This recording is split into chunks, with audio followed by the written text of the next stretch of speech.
Manish Verma from infinity educations. Welcome class 11th में आपका स्वागत है। मेरा इंट्रोडक्शन लेक्चर फिजिक्स का पहले देखिएगा, उसके बाद आप ये मैथ्स का लेक्चर देखेंगे तो ज़्यादा अच्छा रहेगा कि मैं आप लोगों से क्या चाहता हूँ। ठीक है, मैथमेटिक्स का जो आपका सिलेबस है, जो आप क्लास 11th से स्टडी करने वाले हैं, यानी आपका मैथमेटिक्स जो है एक मेजर आपका सब्जेक्ट है। क्लास 11th में आपने PCM लिया है, फिजिक्स केमिस्ट्री मैथमेटिक्स लिया है, तो मैथमेटिक्स आपका प्रायोरिटी रहना चाहिए। ठीक है, और मैथमेटिक्स के बाद में फिजिक्स एंड देन फिर केमिस्ट्री, क्योंकि आपका PCM है। तो और आप अगर IIT JEE लेवल के लिए प्रिपरेशन कर रहे हैं तो अब ये बिल्कुल आप ध्यान रखिए कि मैथमेटिक्स को आपको बहुत ही ज़्यादा अच्छे से लेना है। ठीक है, और मैथमेटिक्स का आपको पता ही है कि आप जितनी ज़्यादा प्रैक्टिस करेंगे उतना ज़्यादा अच्छे तरीके से आपको आएगा। ठीक, तो हमारा वे ऑफ टीचिंग क्या रहेगा, आपका वे ऑफ लर्निंग क्या रहेगा, दोनों हम समझते हैं पहले, फिर हम स्टार्ट करते हैं मैथमेटिक्स आपके जो सिलेबस में है। ठीक है, वे ऑफ टीचिंग ये होगा कि सबसे पहले आपका जो एक बेसिक फंडामेंटल है, हर एक चैप्टर का, हर एक टॉपिक का जो एक फंडामेंटल है, ठीक है, पहले वो आपको एक्सप्लेन किया जाएगा कि एक्चुअली टॉपिक में पढ़ने क्या वाले हैं आप, चैप्टर में है क्या। ठीक है, उसका बेसिक कॉन्सेप्ट क्या है मैथमेटिक्स का, थोड़ी सी थ्योरी आपको समझाई जाएगी, है ना। देन फिर हम क्या करेंगे, कुछ प्रैक्टिकल क्वेश्चंस करेंगे, एग्जाम्पल सॉल्व करेंगे, ठीक है, एक्सरसाइज सॉल्व करेंगे, डिफरेंट टाइप की प्रॉब्लम्स को सॉल्व करेंगे। और जैसा मैंने आपको फिजिक्स में समझाया था कि लेवल बाय लेवल, अभी यहाँ भी मैथमेटिक्स में सबसे पहले हम NCERT की प्रॉब्लम सॉल्व करेंगे, यानी कि सबसे सिंपल प्रॉब्लम्स हम सॉल्व करेंगे। ठीक है, पहले आपका एक पर्टिकुलर चैप्टर का जो भी आपका चैप्टर लिया जा रहा है उसका पहले अगर आपने NCERT पूरा सॉल्व कर लिया, यानी कि आपका फंडामेंटल क्लियर है, छोटी मोटी सी प्रॉब्लम्स आप आसानी से सॉल्व कर सकते हैं। देन हम उसी चैप्टर का क्या लेंगे, RD शर्मा लेंगे, कि फिर हम RD शर्मा को सॉल्व करेंगे। और NCERT और RD शर्मा सॉल्व करने के बाद मोस्ट ऑफ द क्वेश्चन जो टाइप होते हैं वैसे JEE मेंस में RD शर्मा से भी आते हैं क्वेश्चन। RD शर्मा का भी जो लेवल है अच्छा लेवल है मैथमेटिक्स का अगर देखा जाए तो। RD शर्मा की जो एक्सरसाइजेज हैं JEE के लिए, जो एक्सरसाइजेज है वो भी अगर आप सॉल्व करते हैं, it is much beneficial for IIT JEE mains. ठीक है ना, तो RD शर्मा भी आपके लिए इंपॉर्टेंट है JEE मेंस के लिए अगर आप देखें तो। और उसके बाद फिर हम करेंगे सिंगेज को सॉल्व। मैथमेटिक्स के लिए आपको पता है कि सिंगेज सॉल्व करनी होती है कि IIT JEE के लिए, मेंस और एडवांस के लिए। देन हम क्या करेंगे, सिंगेज की प्रॉब्लम सॉल्व करेंगे। ओके, और भी एक दो ऑथर्स की बुक हैं जो हम रेफ़र करेंगे इन बिटवीन डिफरेंट चैप्टर्स के लिए, है ना।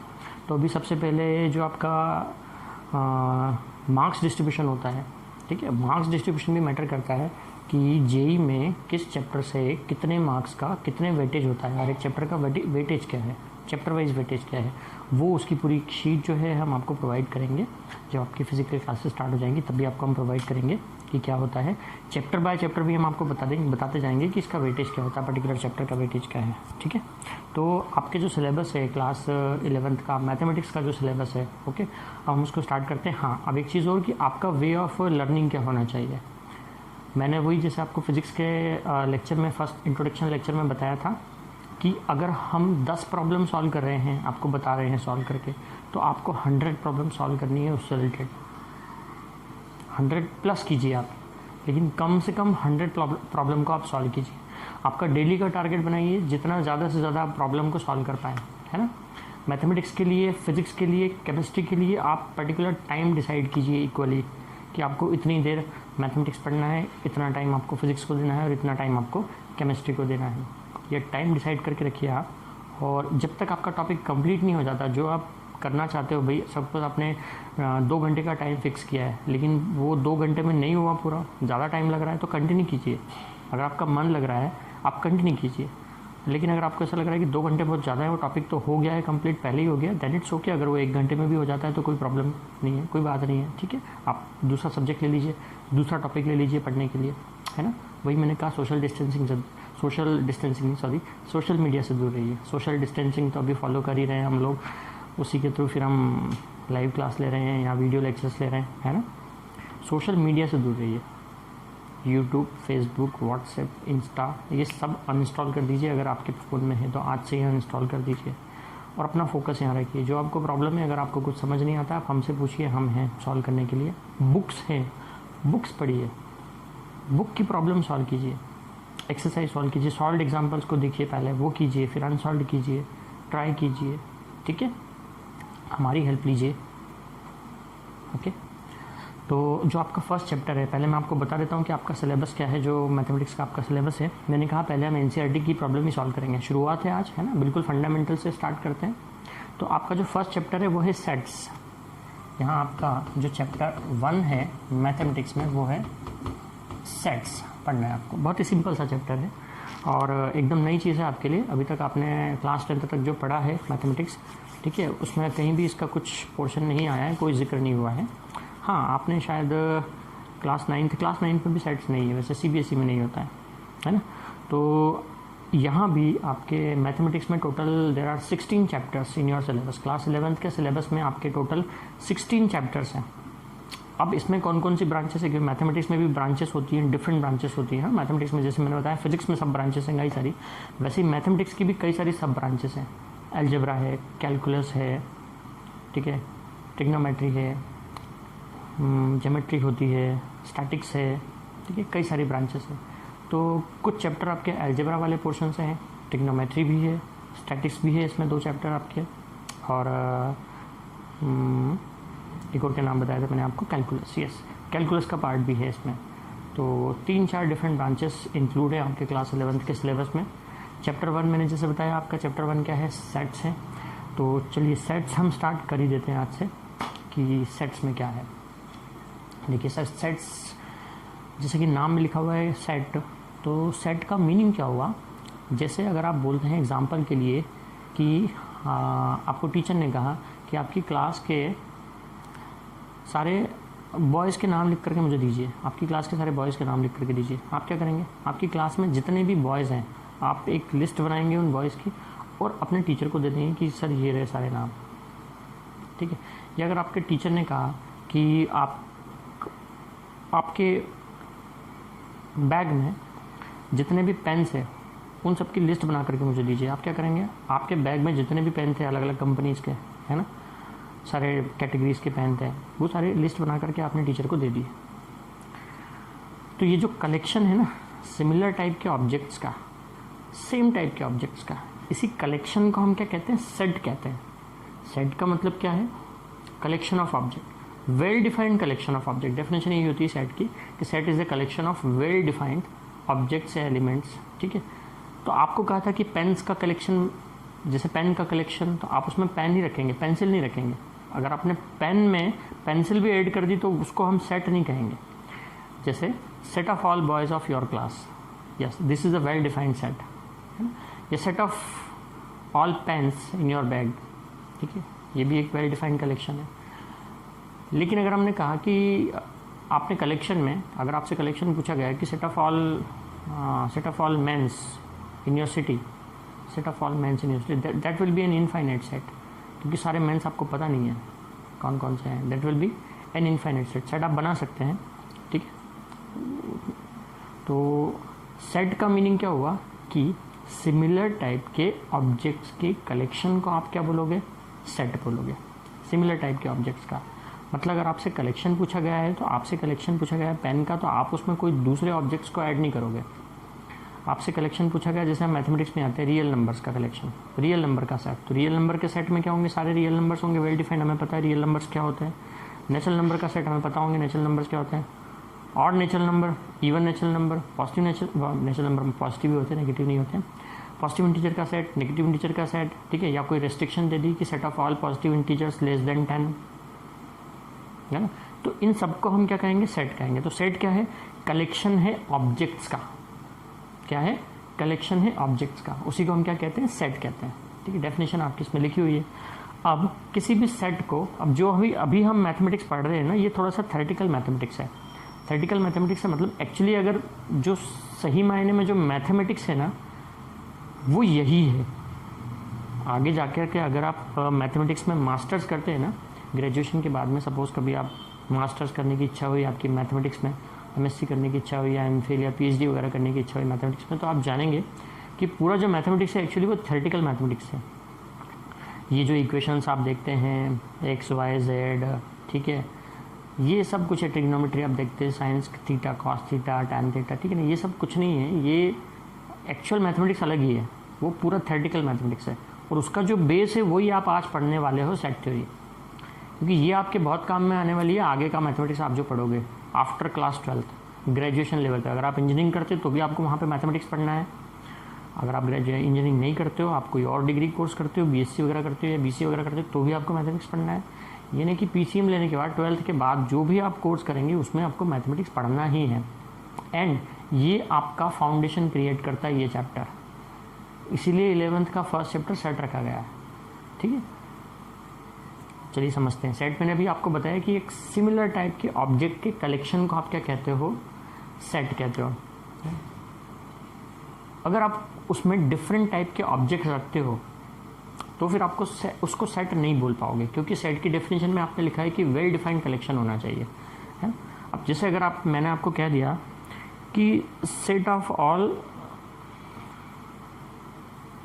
Most intelligent students of school, set of all most intelligent students of school, तो क्या आप वो सेट बना पाओगे? Most intelligent students of the school, भाई कौन सा स्टूडेंट मोस्ट इंटेलिजेंट है, कौन सा नहीं है, ये सब रिलेटिव है। अलग अलग टीचर के लिए अलग अलग स्टूडेंट इंटेलिजेंट है ना। आप उसका सेट डिफाइन नहीं कर पाओगे। दूसरा, जैसे हमने कहा कि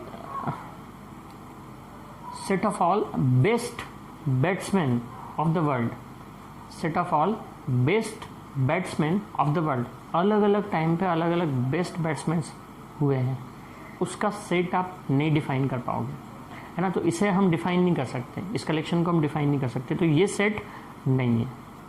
ठीक है ना। अब मैं कुछ आपको चीज़ें बता देता हूँ, जैसे आपने सेट की डेफिनेशन समझ ली कि ये सेट क्या होता है। ठीक है, अब उसका रिप्रेजेंटेशन कैसे होता है सेट का, हम वो देखते हैं कि सेट का रिप्रेजेंटेशन कैसे होता है। जैसे सेट को रिप्रेजेंट करने के लिए दो फॉर्म होती है। सेट को रिप्रेजेंट करने के लिए दो फॉर्म होती है। पहले होती है आपकी, जिसको आप कहते हो रोस्टर फॉर्म, रोस्टर फॉर्म, या इसको टेबुलर फॉर्म भी कहते हैं हम। क्या कहते हैं? Tabular form. ठीक, अब इसके पहले मैं ये आपको बताता हूँ कि सेट को रिप्रेजेंट कैसे करते हैं। किसी भी सेट को हमेशा कैपिटल लेटर से रिप्रेजेंट करते हैं। सेट को रिप्रेजेंट किससे करते हैं? कैपिटल लेटर से। कोई भी कैपिटल लेटर, कोई भी कैपिटल अल्फ़ाबेट होगा, ए से लेकर जेड तक का कोई भी capital alphabet, A B C D X Y Z, कुछ भी हो सकता है। ठीक है, कैपिटल लेटर से रिप्रेजेंट करोगे। और रिप्रेजेंटेशन जो है सेट का, तो ये मैंने आपको बताया, ये मैं क्या आपको बता रहा हूँ, रिप्रेजेंटेशन। रिप्रेजेंटेशन सेट को आपने रिप्रेजेंट किससे किया? कैपिटल लेटर से। अब उस सेट के अंदर जो एलिमेंट्स हैं, है ना, एलिमेंट्स को आप स्मॉल लेटर से रिप्रेजेंट करते हो। यूजुअली कैपिटल लेटर से भी कर सकते हो, अगर कुछ ऐसी सिचुएशन आती है तो आप कैपिटल लेटर से भी कर पाओगे, मैं आपको एग्जांपल बताता हूँ। लेकिन यूजुअली जो एलिमेंट्स होते हैं उनको आप स्मॉल लेटर से रिप्रेजेंट करते हो, ए बी सी डी या एक्स वाई जेड, या जिस भी चीज़ का वो कलेक्शन है सेट, उनसे आप उसको रिप्रेजेंट करोगे, है ना। जैसे मैंने आपको एग्जांपल लिया, सपोज कि set of all vowels of English alphabet, है ना। तो उस सेट को अगर आप ए से रिप्रेजेंट कर रहे हो तो जो एलिमेंट्स है उनको आप ब्रेसेस में लिखते हो। ये जो ब्रेसेस होते हैं ना, मिडिल ब्रैकेट जिसको कहते हैं, है ना, हमेशा सेट के एलिमेंट को आप ब्रेसेस में ही लिखते हो, मिडिल ब्रैकेट में लिखते हो। याद रखना, आप स्मॉल ब्रैकेट में या स्क्वायर ब्रैकेट में नहीं लिखोगे, आप उसको हमेशा ब्रेसेस में लिखोगे जो सेट के एलिमेंट्स है उनको, है ना। अब मैंने कहा set of all vowels of alphabet कितने होते हैं? ए ई आई ओ you. You will write all these letters separated by comma, A E I O U. हमने कहा set of all natural numbers less than 12, तो आप इस सेट में क्या लिखोगे? इस सेट का नाम जैसे हमने बी दे दिया, set of all natural number. Natural number कौन से होते हैं? 1 2 3 4 6 एंड सो ऑन। इन सबको आप क्या बोलते हो? Natural number. अच्छे से आप क्लास 10 से पढ़ के आए हो ये सारी चीज़ें, है ना। मैं ये मान के चल रहा हूँ कि आपको set of natural number, set of integer, set of rational number, real number, ये सब कुछ पता है। ओके, नेचुरल नंबर 1 से स्टार्ट होते हैं, पॉजिटिव होते हैं, उसमें नेगेटिव नहीं होता है, कुछ डेसिमल भी नहीं होता है ना, उन्हीं को हम नेचुरल नंबर कहते हैं। जीरो नेचुरल नंबर नहीं है।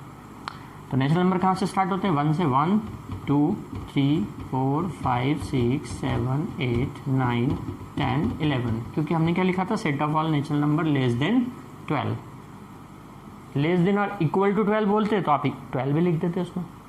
अगर आपसे बोलते हैं set of all positive integer, set of all positive integer, तो कोई अंत नहीं है, 1 2 3 4 5 6 and so on up to infinite चले जाएगा। ठीक है, तो ऐसा सेट का रिप्रेजेंटेशन कैसे हुआ आपको वो समझ में आया कि सेट को आपने कैपिटल लेटर से रिप्रेजेंट किया है और सेट के जो एलिमेंट्स है उनको आपने ब्रेसेस में लिखा है, ठीक है। फिर जो भी डिफाइंड एलिमेंट्स है उनको आप ब्रेसेस के अंदर लिखोगे कॉमा लगा करके। एक और इम्पोर्टेंट चीज़ याद रखिए, आप किसी भी एलिमेंट को रिपीट नहीं करोगे। जैसे ए ई आई ओ यू सब एक एक बार ही लिखें, आप दो दो बार नहीं लिख सकते। ई को 2 बार लिख दिया, यहाँ पे आपने जैसे क्या लिखा 4 को आपने 2 बार लिख दिया। कोई भी एलिमेंट रिपीट नहीं होगा सेट में, भले ही वो जैसे रिपीट हुआ। जैसे मैं एक एग्जांपल लेता हूँ, मैंने क्या एग्जांपल लिया है यहाँ पे देखिए, मैं क्या एग्जांपल ले रहा हूँ, set of all letters of India, set of all letters of India, ठीक है। तो मैंने एक सेट डिफाइन किया ए, ये जो वर्ड है इंडिया इसके सारे लेटर्स का सेट। तो मैं क्या लिखूंगा, I comma N comma D comma A. India में आई 2 बार आता है ना, लेकिन मैंने जब सेट लिखा तो उसको रिपीट नहीं किया, याद रखिए। आई एक ही बार लिखा, भले आई कितनी बार भी आए। आई है, आई लिख दिया, एन है, डी है और ए है, ओके। इंडिया में टोटल 4 टाइप के लेटर्स हैं, आई जिसमें रिपीट हो रहा है। टोटल तो वैसे 5 लेटर है लेकिन 4 टाइप के, आई तो रिपीट हुआ है। तो एक लेटर को एक ही बार लिखना है, यानी एक एलिमेंट को आपको सिर्फ एक बार ही लिखना है, रिपीट नहीं करना है जब भी आप सेट को रिप्रेजेंट करें कहीं भी, याद रखिएगा, ठीक है। एक एलिमेंट सिर्फ एक बार आएगा, रिपीट नहीं होगा, है ना। वैसे अगर आपने वो ले लिया एग्जाम्पल, कुछ और एग्जाम्पल ले लिया, जैसे कि कोई भी नाम आप ले लीजिए, ठीक है। ऑस्ट्रेलिया ले लिया आपने, ठीक है, उसमें ए बहुत बार आता है, 2 बार आता है ए, 2 या 3 बार आता है ए, है ना। तो आप ए एक ही बार लिखेंगे। मेरे कहने का मतलब आप समझ गए होंगे, ठीक है। चलो आगे बढ़ते हैं। तो ये आपको समझ में आ गया कि किसी सेट का रिप्रेजेंटेशन कैसे होता है। कैपिटल लेटर से रिप्रेजेंट करते हैं सेट को। सेट के अंदर के जो एलिमेंट्स होते हैं उन एलिमेंट्स को स्मॉल लेटर से यूजुअली हम रिप्रेजेंट करेंगे, लेकिन यहाँ पे जैसे ये एग्जांपल में देखिए, ये सब कैपिटल लेटर में लिखे थे इंडिया वाले जो लेटर्स हैं, तो इसलिए मैंने सेट के अंदर भी जो एलिमेंट्स लिखे वो कैपिटल लेटर में लिखे। मतलब ऐसा ज़रूरी नहीं है कि आपको स्मॉल में ही लिखना है ये एलिमेंट्स, जैसा वर्ड लिखा हो वैसे ही आप उसके एलिमेंट्स सेट में लिखेंगे, ठीक है। लेकिन सेट को रिप्रेजेंट हमेशा कैपिटल अल्फ़ाबेट से ही करते हैं, स्मॉल से नहीं करते। यहाँ पे हमेशा जो एलिमेंट रहेगा, जो भी आपका नाम रहेगा सेट का नाम, है ना, वो नाम हमेशा एक सिंगल लेटर का होगा और वो कोई ना कोई अल्फ़ाबेट होगा और वो कैपिटल लेटर में होगा, ये याद रखिए। मतलब यहाँ पे आप इस सेट का नाम कंट्री नहीं रख सकते, यहाँ पे आप इस सेट का नाम इंडिया नहीं रख सकते, यहाँ पे आप इस सेट का नाम अपने नाम पे नहीं रख सकते। मनीष, सेट का नाम मनीष हो गया तो सेट का नाम मनीष नहीं होगा कभी। सेट का नाम हमेशा ABCD XYZ ऐसे ही होगा, एक सिंगल लेटर होगा और कैपिटल लेटर होगा। समझ में आ गया, है ना। चलो अब सेट के जो एलिमेंट्स हैं जो आपने अंदर लिखे सेट में, वो कैसे आप लिखते हो। तो सेट के 2 फॉर्म होते हैं।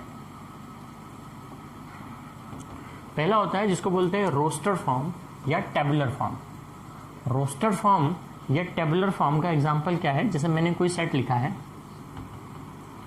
ये सेट लिखा है,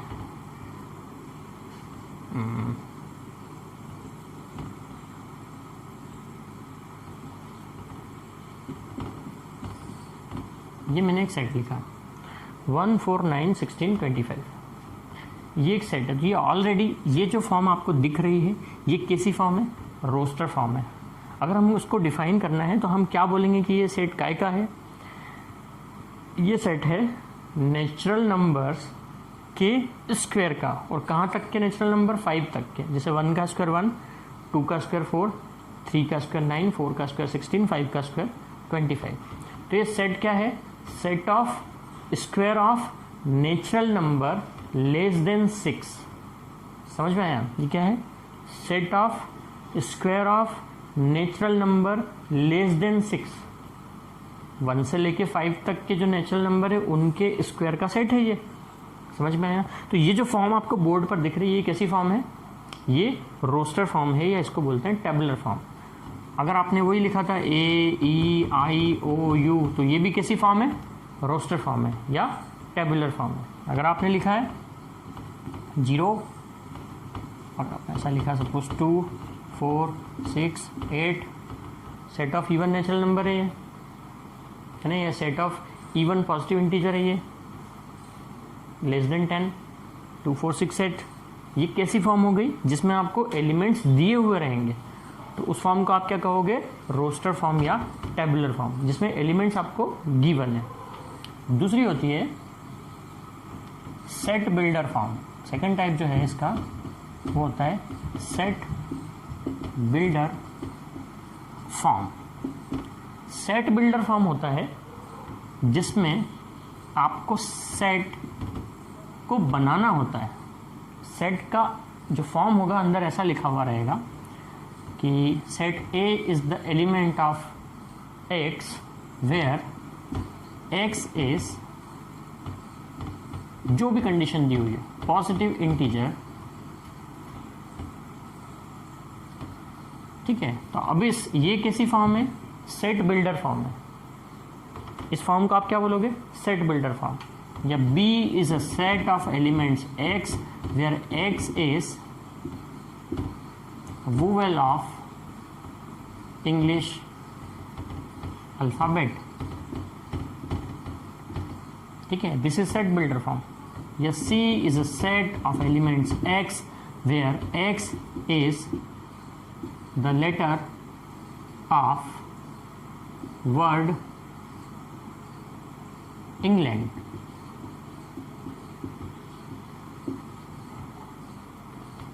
है ना, ये कि ऐसी जो फॉर्म लिखी हुई दिखे वो कैसी फॉर्म होती है आपकी, सेट बिल्डर फॉर्म होती है। या D is a set of, इसको पढ़ते कैसे हैं, जैसा मैं आपको बोल के बता रहा हूँ। D is a set of elements X where, अब आपको डिफाइन करना पड़ेगा कि वो X है क्या, वेयर X इज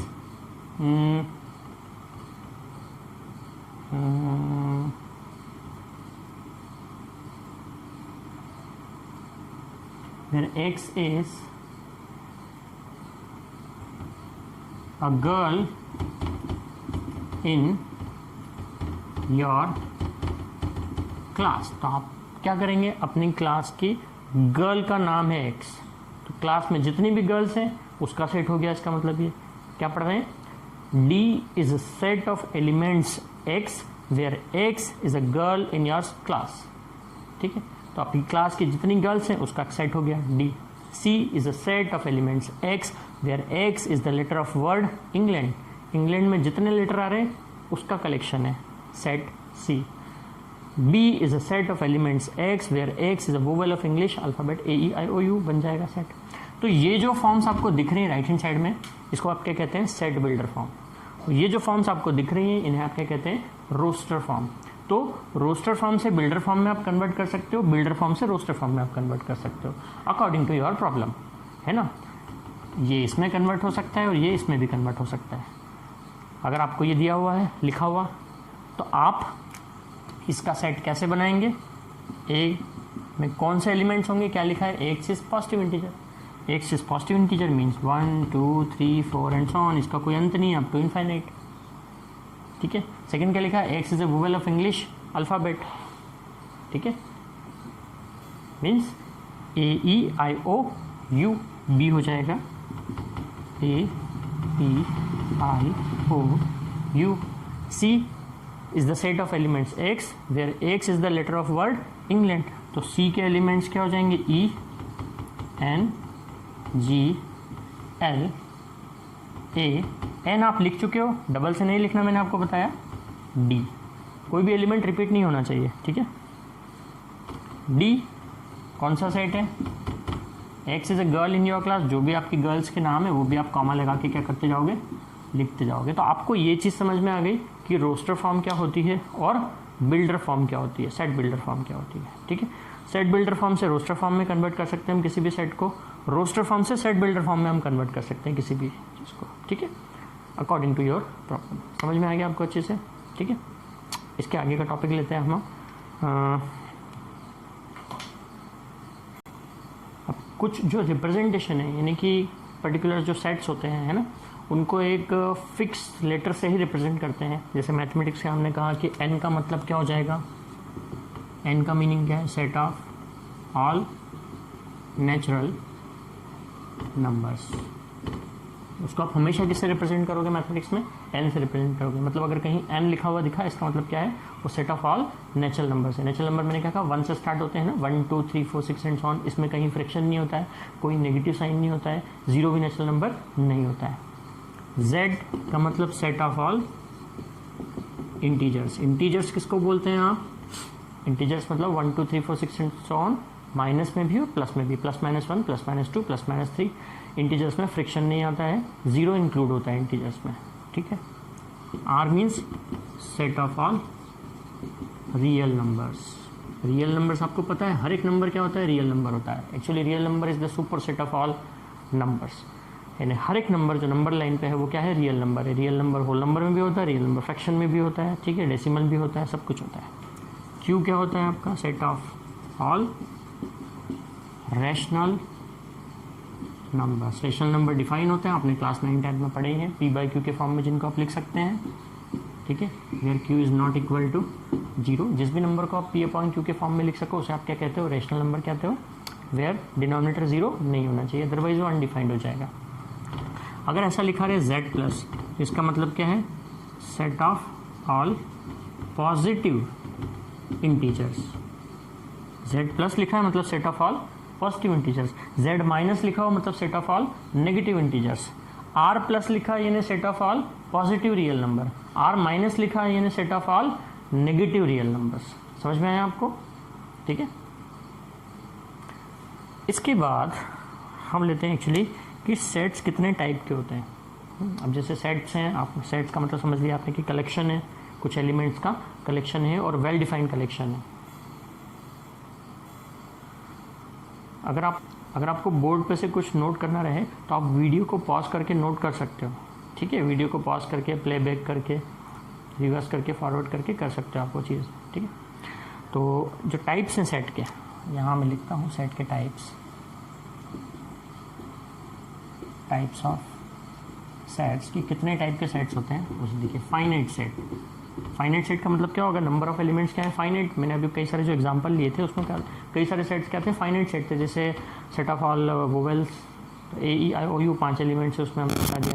तो अगर आप नंबर ऑफ एलिमेंट्स काउंट कर सकते हो किसी सेट में कि कितने नंबर ऑफ एलिमेंट्स हैं, तो ऐसे सेट को आप क्या कहोगे, फाइनाइट सेट, ठीक है। दूसरा होगा इनफाइनाइट सेट, ऑब्वियसली जिसमें आप नंबर ऑफ एलिमेंट्स क्या हो, इनफाइनाइट हो, तो उसको आप कहोगे इनफाइनाइट सेट। जैसे कि set of all rational numbers, infinite rational numbers हैं। Set of all real numbers infinite है। Set of all positive integers, set of all integers, सब कैसे हैं, इनफाइनाइट सेट्स हैं। क्यों, क्योंकि इनका कोई एंड नहीं है, इनफाइनाइट तक चलते हैं। तो दूसरा क्या होगा आपका, इनफाइनाइट सेट होगा। तीसरा जिसको कहते हैं नल सेट या वॉइड सेट भी बोलते हैं इसको, या एक और नाम है एम्प्टी सेट। मतलब ऐसा सेट जिसमें एक भी एलिमेंट नहीं हो। अब आप बोलोगे कि सर एक भी एलिमेंट नहीं है तो फिर वो सेट एग्जिस्ट ही क्यों कर रहा है, एक भी एलिमेंट नहीं है, कुछ भी नहीं है उसके अंदर। लेकिन हमने ऐसा कहा कि write the set of all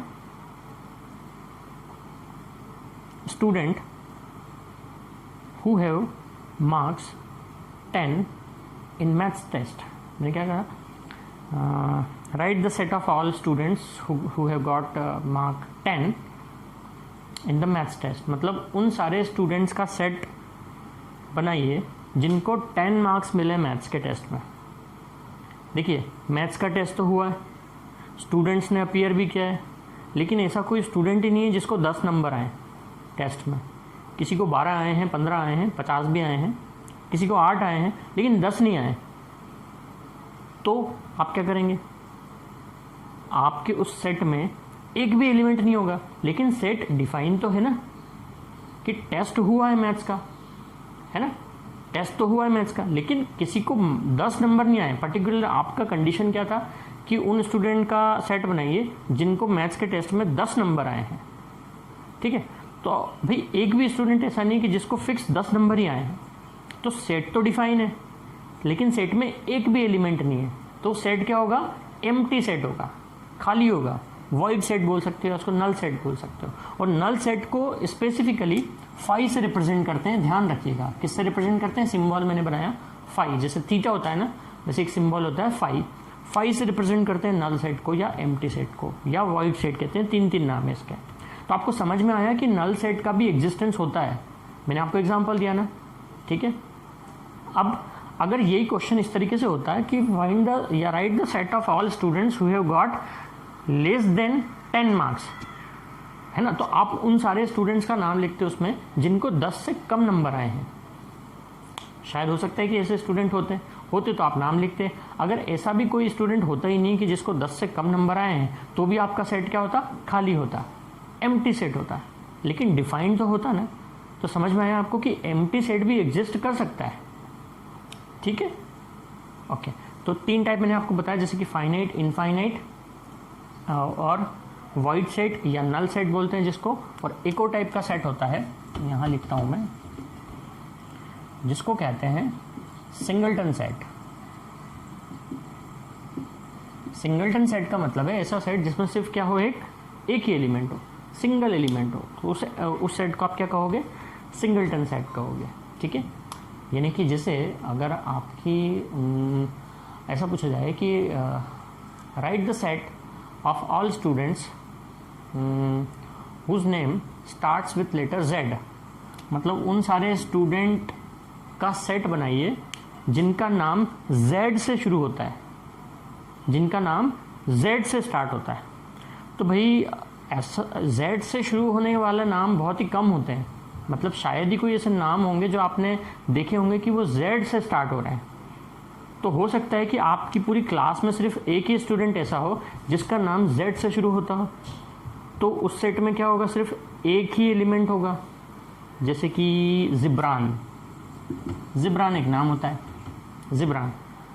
तो हो सकता है कि आपकी क्लास में ऐसा एक स्टूडेंट एग्जिस्ट करता हो जिसका नाम Z से स्टार्ट हो रहा हो, तो एक ही एलिमेंट लिखेंगे उस सेट में, ठीक है। आप एक सेट बनाएंगे और उसमें एक ही नाम लिखेंगे, जिब्रान, ठीक है, उस सेट का जो भी आप नाम दें। तो इस सेट को हम क्या कहेंगे, सिंगलटन सेट। सिंगलटन सेट यानी कि जिसके अंदर सिर्फ एक सिंगल एलिमेंट हो। ये भी हो सकता है कि आपकी क्लास में ऐसा कोई स्टूडेंट ही नहीं हो जिसका नाम Z से शुरू होता हो, तो वो सेट क्या हो जाएगा, एम्प्टी सेट, वॉइड सेट, ठीक है। समझ में आ गया आपको। ये 4 टाइप के जो सेट होते हैं, finite set, infinite set, null set और singleton set. Finite set means जिसमें नंबर ऑफ एलिमेंट्स फाइनाइट है, आप काउंट कर सकते हो। इनफाइनाइट सेट जिसमें नंबर ऑफ एलिमेंट्स इनफाइनाइट है, आप काउंट नहीं कर सकते हैं। एम्प्टी सेट या नल सेट जिसमें एक भी एलिमेंट नहीं है, उसको बोलोगे फाई। किससे रिप्रेजेंट करेंगे आप, फाई से, स्पेसिफिकली फाई से ही रिप्रेजेंट करते हैं। कहीं भी फाई लिखा हुआ है इसका मतलब क्या है, वो एम्प्टी सेट है। और सिंगलटन सेट यानी कि जिसमें सिंगल एलिमेंट हो एक, उसको किसी से भी रिप्रेजेंट कर सकते हो आप सेट को, ठीक है। समझ में आ गया आपको कि टाइप्स ऑफ सेट क्या होते हैं। अब हम मतलब अभी जो ले रहे हैं वो आपका एनसीईआरटी का एक्सरसाइज 1.1 ले रहे हैं, ठीक है। हमें पता है ना आपको, सबसे पहले हम एनसीईआरटी सॉल्व करेंगे ताकि आपका बेसिक लेवल क्लियर हो पहले, ठीक है। तो अभी हम ले रहे हैं एनसीईआरटी का एनसीईआरटी का एक्सरसाइज 1.1 ले रहे हैं, ठीक है। तो 1.1 का जो फर्स्ट क्वेश्चन है उसमें आपसे पूछा हुआ है कि which of the following are sets, justify your answer. Which of the following are sets, justify your answer. अब उसमें 6-7 क्वेश्चन हैं बहुत सारे, अब मैं आपको पढ़ के बताता जाता हूँ। जैसे कि क्वेश्चन नंबर जो 1 है वो है the collection of all months of a year beginning with the letter J। Collection of all months of a year beginning with letter J से शुरू होने वाले लेटर्स, J से शुरू होने वाले मंथ के नाम का कलेक्शन। तो क्या ये सेट है, उन्होंने क्वेश्चन ये पूछा था कि which of the following are sets, तो क्या ये सेट्स है, यस ये डिफाइन है। J से शुरू होने वाले नाम कौन से हैं, जून और जुलाई, 2 एलिमेंट्स आएंगे इस सेट में, मतलब सेट बन सकता है, डिफाइंड सेट है, तो यस ये होगा सेट, ठीक। दूसरा है कि the collection of 10 most talented writers of India. Collection of 10 most talented writers of India, 10 most talented writers of India, क्या सेट डिफाइन हो सकता है ऐसा, मोस्ट टैलेंटेड। अब अगर आपने बोल दिया है कि मोस्ट टैलेंटेड, तो जरूरी है क्या कि 10 ही मोस्ट टैलेंटेड है, हो सकता है 15 हो। अगर आप उसमें से खाली 10 के नाम लिखेंगे तो ये तो गलत है, डिफाइन ही नहीं है भाई, पूरे 15 के 15 मोस्ट टैलेंटेड है। आपने तो डिफाइन ऐसा लिख दिया है कि 10 most talented writers of India. तो मोस्ट, आप अगर ऐसा बोल देते कि set of collection of all most talented writers of India, अगर ऐसा बोल देते कि collection of all most talented writers of India, तो वो वेल डिफाइंड होता। लेकिन आपने ऐसा बोल दिया 10 most talented writers of India, तो मोस्ट टैलेंटेड राइटर्स 10 ही होंगे ऐसा फिक्स है क्या भाई? 6 भी होंगे, 6 हो सकते हैं, या 10 से ज़्यादा भी हो सकते हैं, 12 हो सकते हैं। तो फिर ये सेट कहाँ है? ये सेट वेल डिफाइंड नहीं है। समझ में आया ना? ये सेट वेल डिफाइंड नहीं है। अच्छे समझ में आ गया आपको कि फिर से समझाऊं? क्वेश्चन क्या पूछा है? Collection of 10 most talented writers of India. तो आपने बोल दिया है कि 10 मोस्ट टैलेंटेड राइटर्स, तो भैया मोस्ट टैलेंटेड राइटर्स 10 से ज़्यादा भी तो हो सकते हैं या 10 से कम भी तो हो सकते हैं, फिर हम 10 कैसे लिखेंगे? So this is not well defined set, ये सेट नहीं है। वैसे थर्ड क्वेश्चन है, a team of 11 best cricket batsman. फिर यहां पे वो आपने फिक्स कर दिया कि 11 बेस्ट क्रिकेट बैट्समैन, तो बेस्ट क्रिकेट बैट्समैन तो 11 से भी ज़्यादा होंगे, है ना? पूरे वर्ल्ड में 11 से भी ज़्यादा बेस्ट क्रिकेट बैट्समैन होंगे, तो फिर हम 11 ही नाम कैसे लिख पाएंगे? तो ये भी क्या है? सेट नहीं है। अगर ऐसा नहीं लिखा होता, अगर ऐसा लिखा होता कि a team of best cricket batsman, तो आप लिख सकते थे जितने भी बेस्ट क्रिकेट बैट्समैन हैं उनकी टीम के एलिमेंट्स के आप नाम लिख सकते थे। लेकिन यहाँ पे ऐसा लिख दिया 11 बेस्ट क्रिकेट बैट्समैन, तो भैया बहुत सारे हैं, कौन से 11 लोगे आप? तो ये वेल डिफाइंड नहीं है। थर्ड वाला भी वेल डिफाइंड नहीं। तो फिर वैसे ही फोर्थ लिखा है, अब क्वेश्चन है fourth, the collection of all boys in your class. Collection of all boys in your class, yes defined है, आप लिख सकते हो आपकी क्लास के सारे बॉयज का कलेक्शन, यस सेट है। नेक्स्ट है the collection of all natural numbers less than 100। Collection of all natural numbers less than 100, okay 99 तक लिख देंगे आप, 1 से लेके 99 तक, वेल डिफाइंड है। नेक्स्ट है collection of novels written by the writer Munshi Premchand. क्या क्वेश्चन है? Collection of novels written by the writer Munshi Premchand. Munshi Premchand ने जितने नॉवेल्स लिखे उनका कलेक्शन, तो यस ये भी वेल डिफाइंड है कि भाई मुंशी प्रेमचंद ने जितने भी नॉवेल्स लिखे हैं उनका कलेक्शन हो गया, डिफाइंड है set. The collection of all even integers, yes defined है। Collection of all even integers defined है, 2, 4, 6, 8 एंड 7 अप टू इनफाइनाइट, एक इनफाइनाइट सेट होगा ये। तो समझ में आया आपको? ये जो फर्स्ट क्वेश्चन था, इसके जो सब क्वेश्चंस थे, ये भी है the collection of questions in this chapter, the collection of questions in this chapter. तो यस वेल डिफाइंड है, इसमें भी जितने भी क्वेश्चंस है उनका कलेक्शन बना दिया। लास्ट है collection of most dangerous animal of the world. Collection of most dangerous animals of the world, ये डिफाइन होगा क्या?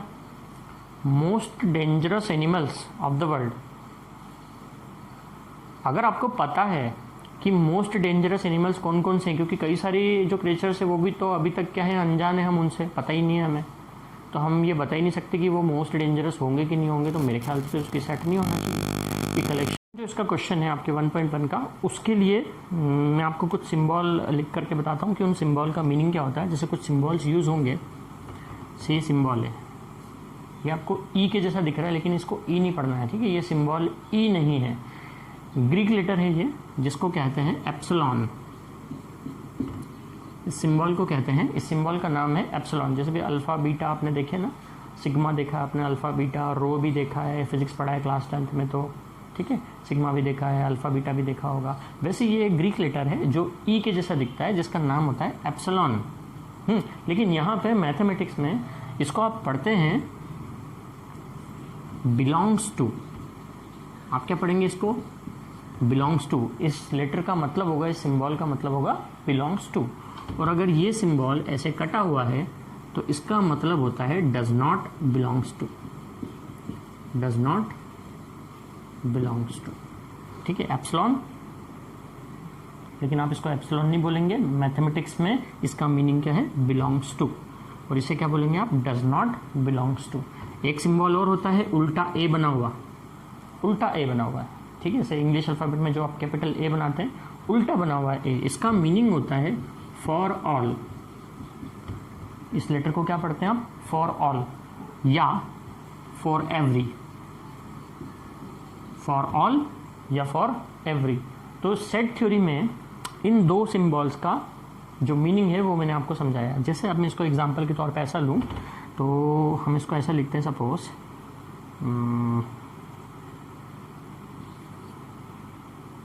एक सेट है ए जिसमें एलिमेंट्स हैं 1 3 5 7, ठीक है। तो मैंने ऐसा लिखा 3 belongs to A. 3 belongs to A का मतलब क्या है? 3 सेट ए का एक एलिमेंट है। 10 does not belongs to A. 10 set A का एलिमेंट नहीं है, ठीक है, समझ में आया? 3 belongs to set A, yes इस सेट ए में 3 है, ओके, तो हम क्या लिखेंगे? 3 belongs to A. 10 does not belongs to A, इस सेट में कहीं भी 10 है क्या? नहीं है, तो हम क्या लिखेंगे यहाँ पे? Does not belongs to. तो जो आपको सेकंड क्वेश्चन है वो इसी सिंबल के ऊपर बेस्ड है, belongs to, does not belongs to. अगर कोई एलिमेंट उस सेट में है तो आप लगा दीजिए बिलोंग्स टू, अगर वो एलिमेंट उस सेट में नहीं है तो आप क्या लगा दीजिए? डज नॉट बिलोंग्स टू, ठीक है। मैं इसको रफ कर रहा हूँ। तो आज फर्स्ट क्लास थी, इसलिए आज हम केवल यहीं तक ले रहे हैं। नेक्स्ट क्लास से हम इसको आगे कंटिन्यू करेंगे, ठीक है, फर्दर कंटिन्यू करेंगे आगे भी, और आगे के टॉपिक भी कंटिन्यू करेंगे, है ना। आगे की एक्सरसाइज पूरी कंटिन्यू करेंगे। आज फर्स्ट डे था, आपने खाली सेट को समझा कि एक्चुअली सेट क्या होता है, सेट थ्योरी क्या होती है फर्स्ट चैप्टर में, है ना। सेट के टाइप समझे, सेट का रिप्रेजेंटेशन समझा, सेट में क्या कर सकते हैं क्या नहीं कर सकते हैं वो समझा हमने, ओके। और एक एक्सरसाइज को हमने स्टार्ट कर दिया था, बहुत ही सिंपल सी एक एक्सरसाइज है वो, उसको हम कंटिन्यू करेंगे नेक्स्ट लेक्चर में। उसको फिनिश करके हम अगली एक्सरसाइज ले लेंगे। छोटा सी चैप्टर है, ज़्यादा बड़ा चैप्टर नहीं, 2-3 लेक्चर्स में फिनिश भी हो जाएगा, ठीक है, ओके।